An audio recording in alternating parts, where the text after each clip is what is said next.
So we're presenting here, our theme is about just communities and the livability in the Golden Mine Plan, Golden Mine area.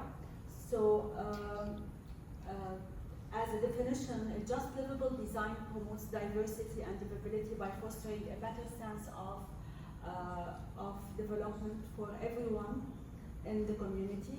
It happens by valuing people's value. It gives equal access to all the amenities around the community and to economic opportunities and resources. It prioritizes the safety and the security of the residents, and it promotes and advances a friendly, walkable design.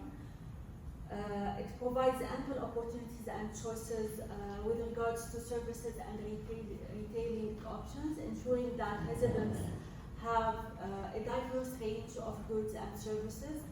It also provides access to a well-connected, affordable transportation system that promotes accessibility. That promotes accessibility. And besides that, it would provide a good mix of affordable housing to serve low-income people and disadvantaged people. And here we're going to present a case study of a similar development that happened in North York, the Young Doris neighborhood intensification development. The similarity with the Golden Mill is that this high density corridor is surrounded by lower density built form.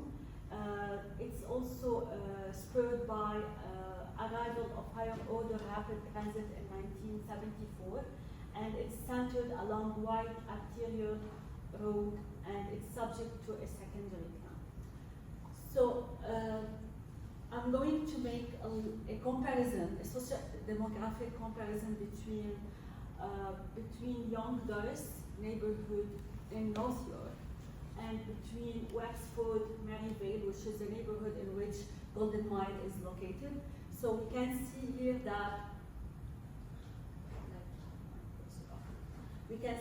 that in Wexford, Maryvale, 77% of individuals have an annual income below $49,000, compared to 73% in Young Doris. And conversely, more than 20% of the population in Young Doris earns over $80,000 annually, whereas only 10% in Wexford, Maryvale neighborhood have that level of earning. And with regards to the admission categories, we can see that over 50% of the population in Wexford, Maryvale are either refugees or sponsored individuals, highlighting a significant portion of residents who are newly arrived to Canada and are in need of additional support, in contrast with only 19% in Young Doris neighborhood. And we can see that the majority of Young Doris residents, so it's over 80% of the residents belong to the principal or secondary economic class, indicating a higher proportion of individuals who have immigrated based on their economic contribution. And then if we look here at the housing mix in both areas, we can see that since before looking at the housing mix, if we look at the development and the construction that took place over this decade, this century, this half of the century, last century, we can see that since 1991, the Young Doris neighborhood has experienced a significant wave of construction. This has drastically altered the housing mix, resulting in limited housing options that struggle to accommodate a diverse range of household structures. So we can see that now we have 94% of the housing mix is apartment, and while now in the Golden Mill, we have 50% that is single detached houses. We can see that we have 0% for the single detached houses and 0% for the semi-detached houses in North York, in the Young Doris neighborhood in North York, indicating that we have a mix that has been altered to result into high-rise apartments there. And if we look at the effect of this transportation on the housing affordability, we can see that a newly developed Young Doris neighborhood has led to a high proportion of unaffordable housing, which raises concerns. Given the socioeconomic conditions of the existing communities, this development may contribute to the rise of unaffordable housing and the potential displacement of current residents in the Golden Mile area. So these points highlight the socioeconomic disparities and housing challenges within these neighborhoods and emphasize the need of a thoughtful community planning and support to ensure equitable living conditions for all residents. We can see here that we have the 40% unaffordable housing under the renter household and the 24% under the owner household for the Golden Mile currently is within the City of Toronto range. Okay, but if we look here at the Young Doris at North York for the newly developed area along the transit line, we can see that it spiked to 64%. So under the renter household, we have unaffordable housing of 64%, and under the owner household, we have 46%. So for these two categories, we have a rise of 50% above the City of Toronto range for affordable housing. And this is mainly because of this intensification that took place without taking into consideration the income level and the employment opportunities and economic development in the area. Here I would like also to speak about the amenities that should be existing in the Golden Mile area. So we asked, based on the feedback of Emily yesterday and based on our field trip, and based on what we found online about the development prospects of this area, we found that there is insufficient public services to cater for the intensification, schools, libraries, and community centers. And we heard from Emily that schools might take place under the potential developments, and which might raise some questions about the appropriate educational system that might take place in the future. And we asked Emily about what is the strategy with regards to the grocery stores and with regards to retail choices in the area. And she said that up to this point they don't have any strategy in place in order to ensure that there is a diverse mix that will cater for the ethnically diverse community and socioeconomic diverse community in the area. So this might raise some concern, and I will give platform for Zane. Hello everyone, I'll be continuing to talk a bit about some of the aspects and issues of the Golden Mile secondary plan, or as it stands today. So moving on, is this thing on? Yeah, sorry, you can point it out if you want. I know it's pointing down. Do you prefer if I use this? Or? Yeah. Yeah, you're good either way. Yeah. Thank you. We hear you just fine. You don't need to bend down. We can hear you. Oh, Yeah. okay. I know my voice doesn't. It can be a bit quiet. Yes. So. No, we hear knowledgeable, very proud, Yeah, it's very knowledgeable. Yeah. Awesome. Wonderful. All right, moving on, discussing a bit about public transportation, because the whole reason why this area is being redeveloped is because of public transports, namely Line 5 Eglinton.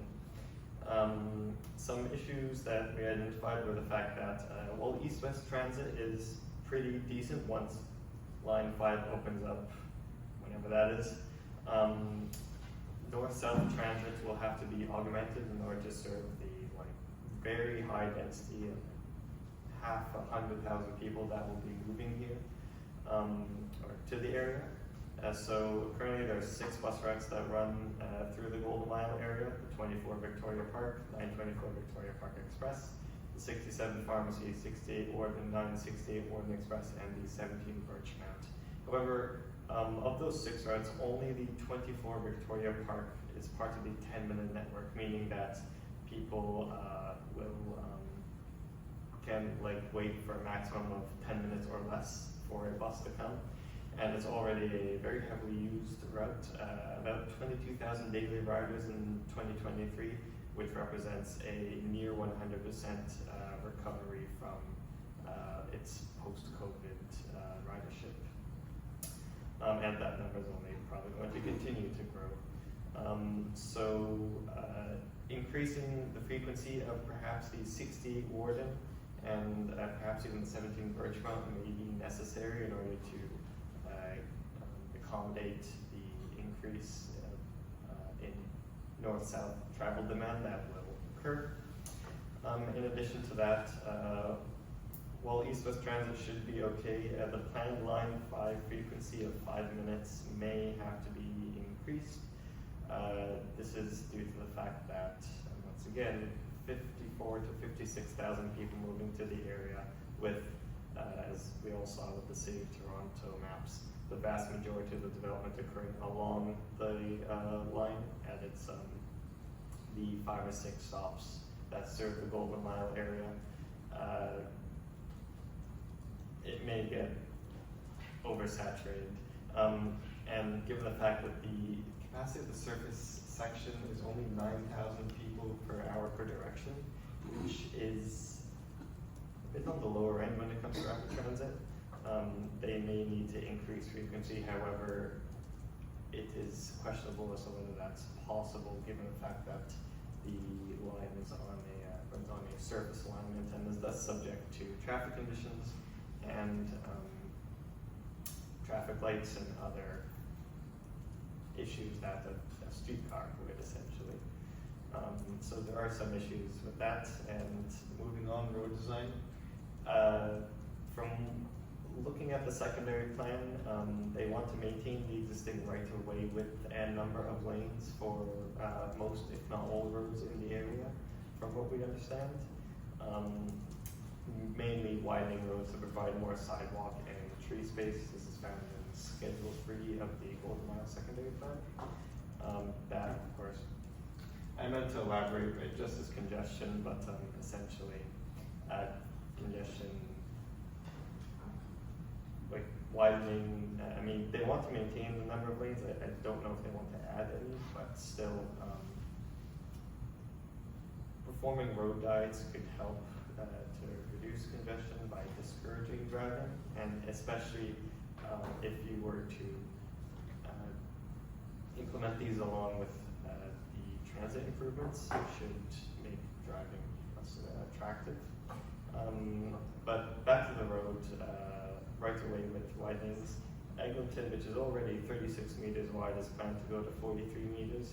Victoria Park from 27 to 36 meters. That's an extra 9 meters that they're adding. And Warden, an extra 6 meters to its right of way. I do know that for Eglinton, it's for the sidewalk and the space for trees to provide shade. However, I'm uncertain as to the reason why Victoria Park and Warden are being widened. And they're only being widened around Eglinton, so I'm a bit concerned that they want to add in another way there. In addition, wide roads are not very conducive to like the type of area that the city wants to create. they're not very livable at times. Like, just noise. Like, cars are very loud, and occasionally, buses are also loud, and sometimes it's like people yell at each other on the road. It's just not very pleasant at times. Also, of course, the air pollution. The lack of human scale is another one, because if you're next to like a local road, like here on St. George Street, it's more human scale. Whereas if you're standing, if you've ever been to Vaughan Metropolitan Centre and had to cross Highway 7, the experience will change your life, I swear. Very much not human scaled. It's essentially, roads like those are essentially like drains built for automobiles, not so much for people, which leads to the final point, the feeling of being just constantly surrounded by cars. I personally feel that way a lot in Toronto sometimes. I don't know if anyone else here does. Raise your hand if you do. Yeah. Thank you. So, like, for example, would you sit, if businesses open up there, like a local cafe right on Eglinton, would you sit at a cafe on a wide, busy road, like Eglinton or Lawrence or Shepherd or any of the other arterials in the region? Probably not. And if you did, you probably wouldn't stay for that long. So perhaps putting some of these roads on a bit of a diet, especially pharmacy, for example, a great example for that. It's parallel to Victoria Park. Why does pharmacy need to be 4 lanes through the Golden Mile and expand to 6 around the intersection of Eglinton? If they could trim it down to 2, or even keep the 4 lanes and turn 2 of them into a bus lane, or turn them into a bike lane to provide a reliable north-south cycling corridor that parallels Victoria Park, which is a natural transportation arterial and also forms the boundary of the former borough of Scarborough. That would be an ideal solution, for example. And finally, safety. As we all probably know, wider roads statistically lead to higher travel speeds and speeding generally. There's a lot of literature on this. I didn't pull up anything, but I think you trust that I'm not being honest here. And yeah, so it's not really conducive to the creation of family-oriented areas. I'm sure, exactly, yeah, like I'm sure parents are not particularly fond of having their kids kind of playing on a sidewalk next to a 4 or 6 lane road arterial with people flying by at 70 kilometers per hour. And I find that with a lot of like newer developments on these arterial roads in Toronto, this is kind of the case. Like, people drive by quickly on these roads. It's just not very, once again, not very conducive to the kind of area the city of Toronto was trying to make. So a reimagining of the road, and that's not getting into the road exemptions like Ocon or what they discussed yesterday, or even maybe they should pedestrianize Golden Mile Boulevard, make it like a fully pedestrianized street would be nice. Anyways, redesigning some of the transportation network or rethinking it so it's a bit more conducive to walkability and cyclability and make it feel like an actual neighborhood and not so much just we put towers on a boulevard. But anyways, I've said enough.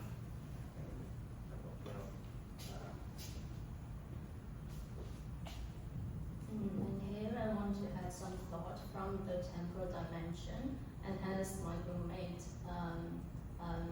Zane and Suzan told us, like the provision of the amenities and transportations are very fundamental for the livability. And so far we've talked a lot about what kind of amenities we have in the neighborhood, and can residents easily get access to these services and amenities. These are very good questions, but these are all from the spatial dimension. And here I want to emphasize is that the potential needs and the importance of adding a temporal dimension into this assessment of the livability. And this can start from the research of London in the 1990s, where they point out the problem of the limited opening time of services and opportunities. And this can be mostly because the city is in the transformation time from a typical industrial cities to a modern cities, where residents have more and more flexible daily schedules and the needs of having relaxed outside their 9 a.m. to 5 p.m. working window. And so that the concept 24-hour city just came out. And this concept just depicts a city image that is vibrant, not only in the daytime, but also during the nighttime. And we can also find the theoretical basis of this concept. We have a concept of urban chronotype, and this gives us a perspective of analysis the places in the city through the time through different times, and it emphasizes to adapt different rhythms in a place, adapt the rhythm to each other. Like in different places, we have different pacemakers which generate the different time schedule, like the working places, the schools, and also retails, public transport, and the residents use different places, so they will generate different individual schedules.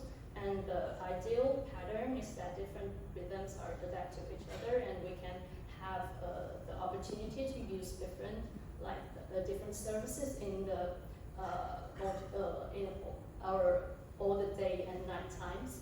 But the reality is not like this. Mostly, not even in the Golden Mile area, even in the center Toronto, we can find, if you want to find some like facilities or services in the very early of the day or very late of the night, we can find we have nowhere else to go. And so it's obviously against the ideal goal of the livability. So here, some scholars have already involved the concept of like nightlife standards, the quality of nightlife into the assessment of livability. And recent years, the Carlos Moreno, who proposed the 15-minute cities, also emphasized the need of shift of the understanding of proximity from purely a spatial dimension to a like spatial temporally combined dimension.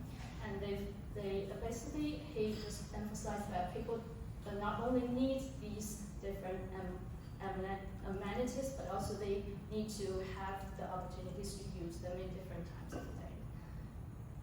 And also in the Golden Mile area, we can find the temporal dimension is also like important, and we can find the evidence from the time use survey in the Canada. Although it's not specifically zoom into the golden area zone, but we can find the same trends. It's like people have more and more flexible schedules and more diverse pattern of time use, which means they want to like spend their personal time more and more diverse to have more kinds of activities. And also as the ICT technologies development, there will be more and more teleworkers, and especially in the suburban area like a Golden Mile zone. And we can find these teleworkers will save their commuting time, and they will use this time for more and more leisure work activities. So the question is, where do they spend their time? I asked Emily about the residents' daily lives and the night lives, about how do they, what's their lifestyles like. And Emily says, generally they don't have these night lives and daily lives in the, currently. They just go very far to the like downtown or other places to have fun. Yeah. So basically, I want to say is we need to like have enough like opportunities. The first step is to have these opportunities, and then we need to provide more time windows for the residents to fulfill their more and more diverse needs. And we have certain like a case, a successful case of having these diverse rhythms, like the Fitzroy Square in London and also the Times Square in New York. These are the public spaces with very diverse rhythm of the day. We can see that people not only have some like regular activities there, but also some temporary activities there, and not only through a day, but also seasonal like events. This is how they make the place and the street more diverse and energetic. And these public spaces have some common attributes in the built environment, like they're safe places and they have very good anti-typical city image, and they have diverse local service provision and also specific like local event that can attract person. And in the Golden Mile zone, we can find they have the strategies for these temporal development. It's like in the secondary stage of the development, they will make the Golden Mile Boulevard into a artery, a very busy street full of restaurants and pubs. And this is also Emily told me.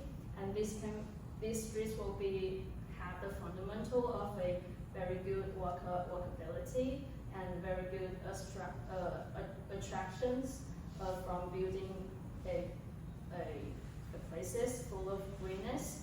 And what would be the concern is like they still don't have the clear strategy of what kind of stores and events can be attractive and what would they like provide. And as in the plan, there will be like tall buildings in each side of the street. And the concern is that what kind of views the residents will see when they spend their time in the street. Will that be a very heavy shadow there? Can they have a very open view in that places? And these are the potential questions the plans need to address in the future. And then. So moving on, I'll try to keep this quick. We essentially kind of documented a bunch of existing livability indicators and also some criteria for new ones that we would assess the Golden Mile plan by. So to begin, these are just sort of general community indicators. They include things like governance systems, crime, economic information, social infrastructure, health, transportation, land use, education, housing types and tenures, community and leisure services, and of course affordability and cost of living, which is a very big one, especially for this plan. Next, we have some indicators that measure the built environment specifically. Things like neighborhood attributes, so population density, community age, average housing price, which is similar to the last one, affordability. Urban form, sort of floor area ratio, number of intersections, road density, percentage of roads that have sidewalks, and percentage of roads that are sidewalks. Facilities and land use, retail, services, workplaces. Is there a place for you to send your child to school? Is there a place for you to shop for groceries? Just these basic but important cornerstones of any community. Of course, accessibility and location, proximity to the services and amenities you need, but also access to public transportation. Bus stop nearby, like green space maybe, in addition to things like bike lanes. And finally, just a general landscape using NDVI satellite imagery. And so So these are the proposed criteria indicators that we came up with for the plan. Pulled some of them from literature. So we essentially established 3 criteria for the plan. Indicators that measure neighborhood vitality, social cohesion, and of course environmental sustainability. So we have 2 types of indicators, more subjective ones, which are the perceptions, and more objective ones on the right-hand side.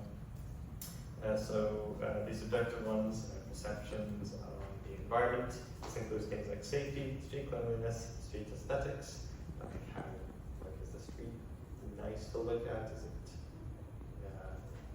are there cars everywhere, or is there like a mix of people around? And of course, ease of access to amenities, people's perceptions of that. Is it, would you, like, we'd ask people, would you consider the grocery store being close to you or not? Of course, moving on, there's the perception of social cohesion, which includes things like people's perception on how much they can rely on the neighborhood and their neighbors for support, whatever said support may be. A sense of community and a neighborhood itself.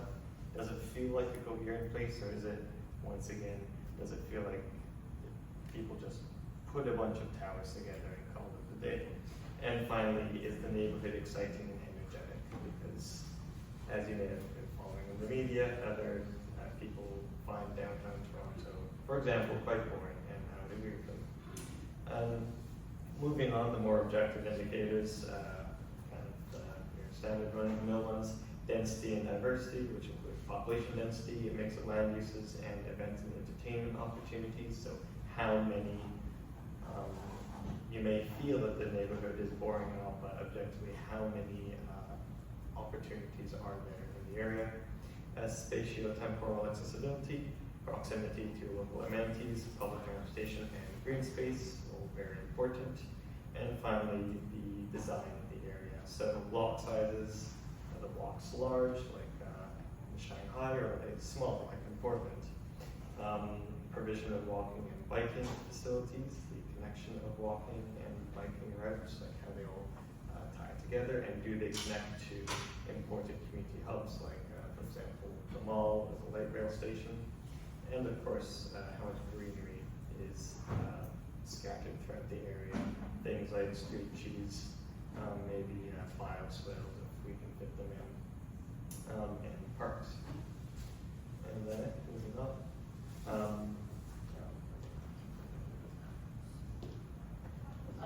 So the most affected population groups are people that cannot assimilate the effect of gentrification that's going to happen in the area. These people are specifically sponsors and refugees, people of low income groups, and elder people and children. And it's very important to voice out this population group in order to know what do they think about this change that's going to take place. And in order to do this, we can have several strategies. We can have several rounds of focus groups, or we can have several rounds of surveys that could take place at different times along the project development in the initial phase, and then at the several stages of the development, in order to have this feedback loop and execution, feedback and execution.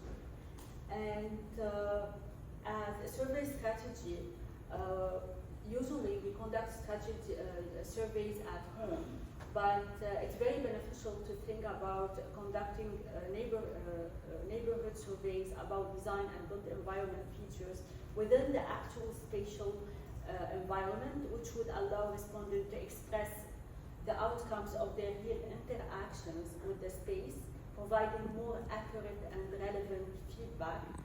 And we can see that home-based surveys raise compliance issues, as respondents respondents are less likely to engage in experimental protocols, leading to potential interview break-off and selective exits, thus increasing the risk of self-selection effects. And it's also recommended to have a well-diversifying sample to include a wide range of population. And by wide range of population, I mean to include all ethnic communities, especially that the Golden Mile area is a very ethnically diverse, and to include all levels of education it goes to, and to adapt this survey to narrow diversity and to make it simple to be able to accommodate to this group specifically and to voice them out. And with regards to modes, we can do in person or phone interview. The advantage of having an in-person interview is the opportunity for visual aids assistance suited for diverse cognitive skills, which is sometimes limited by phone. However, if we do phone interviews, this would allow us for better monitoring of responses and reactions of the respondents. And in terms of ethics, the survey should make sure that all respondents are participating in the survey on basis of a well-informed consent, and to ensure a sound and informed communication in terms of the existing status quo and in terms of the changes that are going to be made at different stages of the development. And for the analyzing of feedback, it's good to before going to the analyzing of feedback, it's also good to be able to use the language of refugees and sponsors, so they would have a better exchange, and we can hear their feedback by using their personalized language. And for the analyzing feedback, it's good to include their codes to personalize them as well. So they might say that, subjectively speaking, I feel unsafe to cross that street because this and that. It's good to code them and to have like a record of personalized codes in order to keep track of this perceived aspect of the community. And as a strategy to analyzing strategy, it's good to code these responses by themes, so we can go back to these themes whenever we're dealing with a specific and now I will give the floor to go over the Finally, we go into the recommendation to the plan, and it's also generated from what we thought and what we criticized. And basically we have three folds of the recommendations. First one is the collection of the needs, and this is always the fundamental planning process. And also the creating a livability neighborhood is always about fulfill the residents' need. And in this part, basically we need to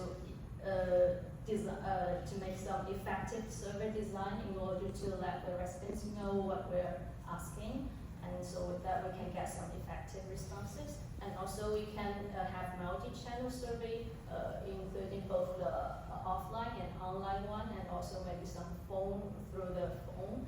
And this can let us involve all kinds of groups, which we can provide them channels to also we can have the multi-stage survey, and as Susan just said, we can have like different rounds of service in order to get correct feedback of these needs and make sure all those needs are being like put into the practices. And also the second part is the housing. And housing is like we have to make every residence they have the affordable housing and live happily. And first of all is to provide missing middle house choices. And as Emily said, and as we can see in the secondary plan, there's all tall buildings in the plan. And is that the real future of for the golden miles?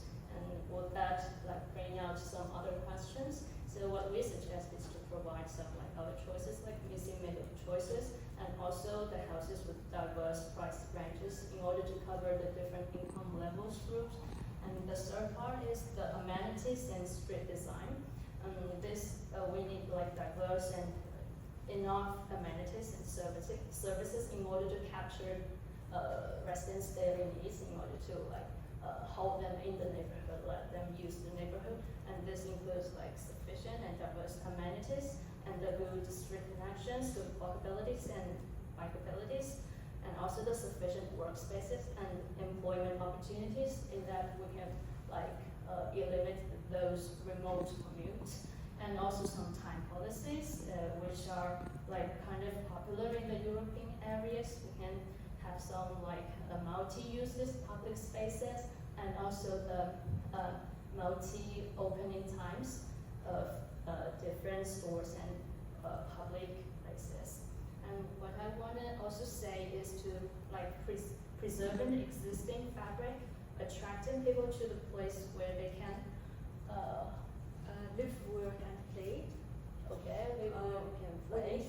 We'll ensure that we will have a livable, vibrant community. Yeah, we want to say so because as Emily said, they don't have like a clear strategy to replace the current retails and how to supply the enough amenities to fulfill the needs of so many high density like residents. And we think the first step is to like make the place more attractive and more appealing, so that to like as we said, to preserve the current residents and also to appeal like people outside the neighborhood, so that we have the density that cross the threshold for like more good stores and higher quality of like malls, so that the golden malls can then become a real like popular centers and sub-centers of the city. And this picture, thanks for Billy and Chunjiang, is a very good recommendation of the vision of microhood. This is the like a ideal plan for the second stage of Golden Mile, and it depicts a neighborhood that people can like in the through their all days, through their one day, they can have different choices of like activities in the neighborhood, like going to the daycare, like meet friends, or doing some exercises. This can all be like fulfilled in the neighborhood, and the neighborhood could be with a higher level of proximity, walkability, diversity, and vibrancy.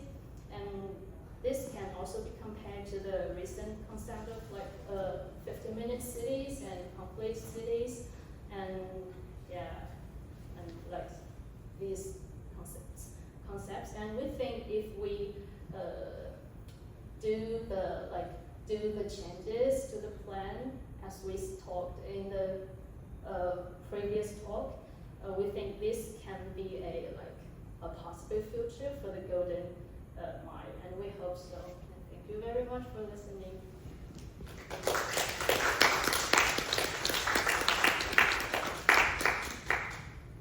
Any questions? Thank you for your presentation, and it's really, I think you have done a very good job and a very holistic research on this just communities and livable communities topic.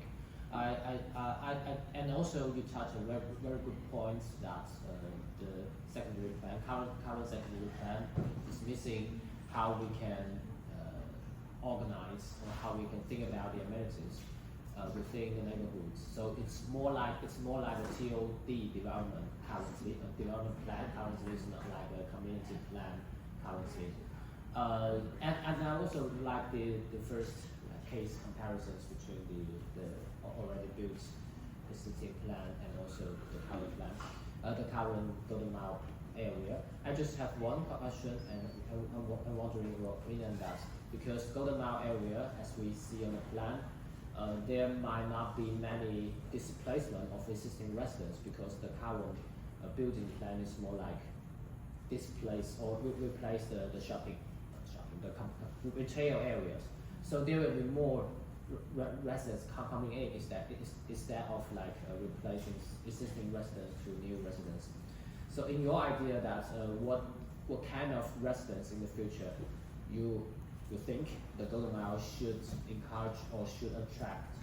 Is that only like one single type, or what kind of the residents they should encourage or they should attract for? You mean what they should attract based on the plan development? Or how like, the plan development should be adapted to attract yeah, the people that should be attracted? I think the second one. The second one. Yeah. Okay. So I think that we should, based on the recommendations and the indicators of I'm going to speak within the framework of the livable community. Mhm. Okay. So based on the indicators of the livable community, in order to preserve the existing fabric first, and in order to attract people from diverse background, diverse income levels, it's good to adapt the plan to include the missing middle and to include affordable housing. And by affordable housing, we all know that nowadays, in last March, the city of Toronto passed the bill for multi-tenancy. Okay, so if we just proposing this plan and assuming that these structures, these development are going to cater for the multi-tenancy, I think that this would put a lot of pressure on the existing amenities, especially that we don't have a plan or a strategy to increase, to have a sufficient amount of amenities to cater for, even for the existing community. And I think that if we are going to rely on the multi-tenancy in order to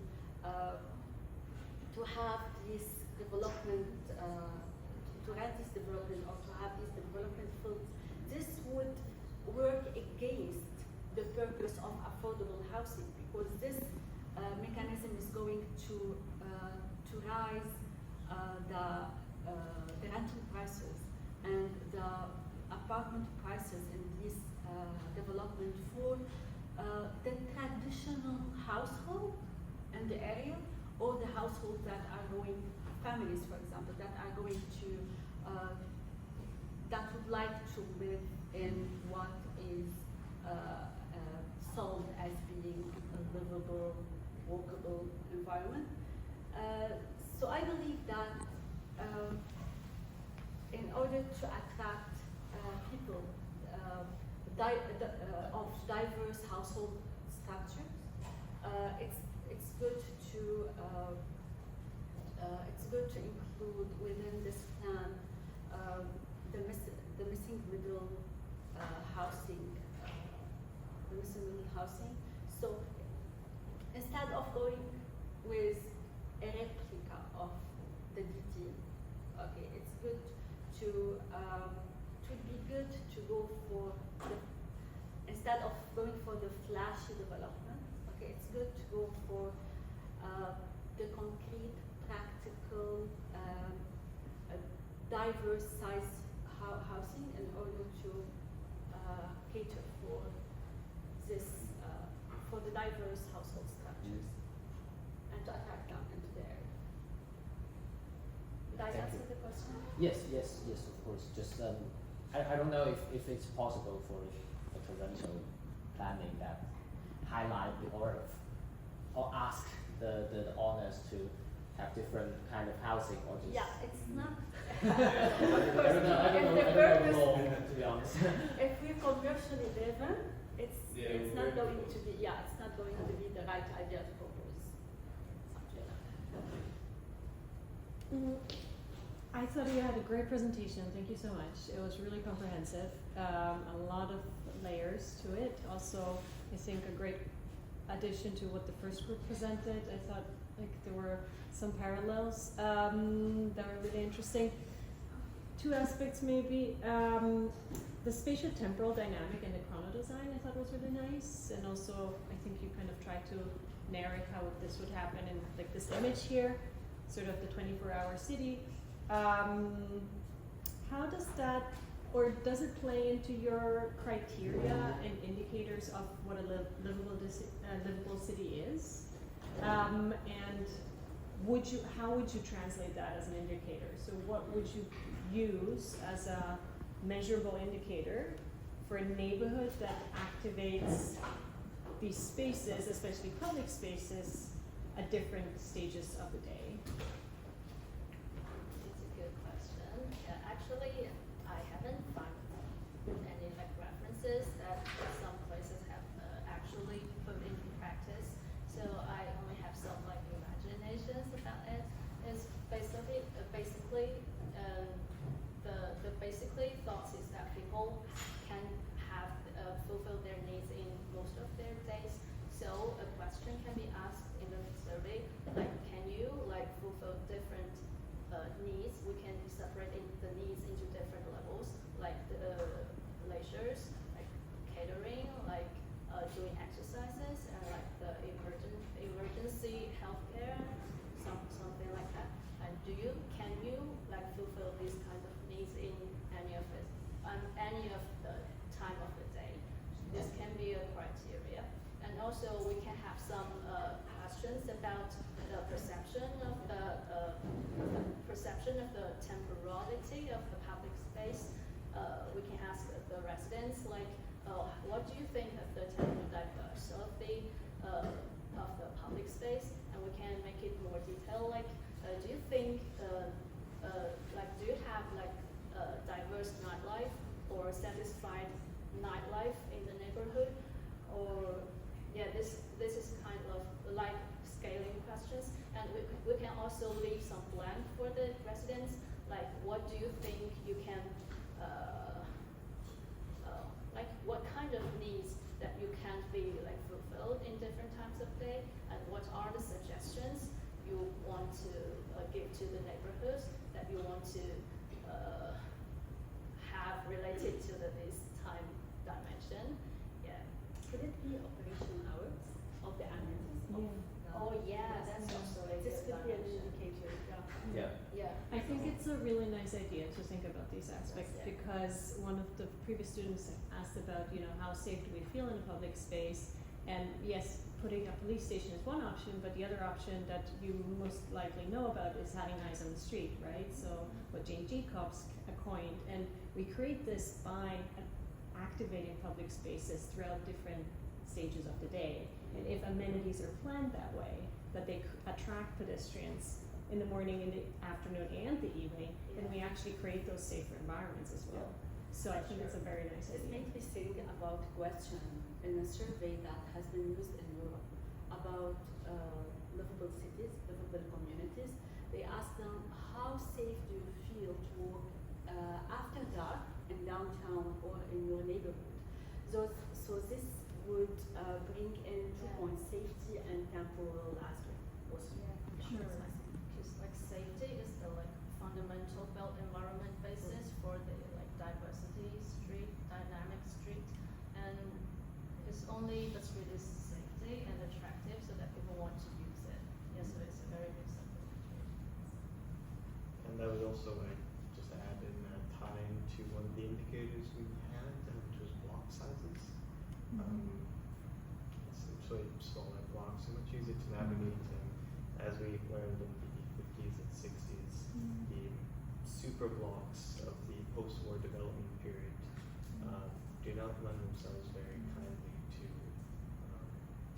pedestrian traffic. No, I mean, of course, it was hampered by the fact that they were single use, but thankfully the plan, one thing that is nice about it is it does try to cut up these traditionally very large industrial lots into much smaller, more walkable, community lots, and it just allows people to pour through the area. My university, or former university, TMU, even though it's in the middle of downtown, it's still a very porous campus. And people walk through it all the time, so I know that even once I was there until 1 a.m. working on something, and I had to go home, but I still felt fine because there's a few people strolling through the area.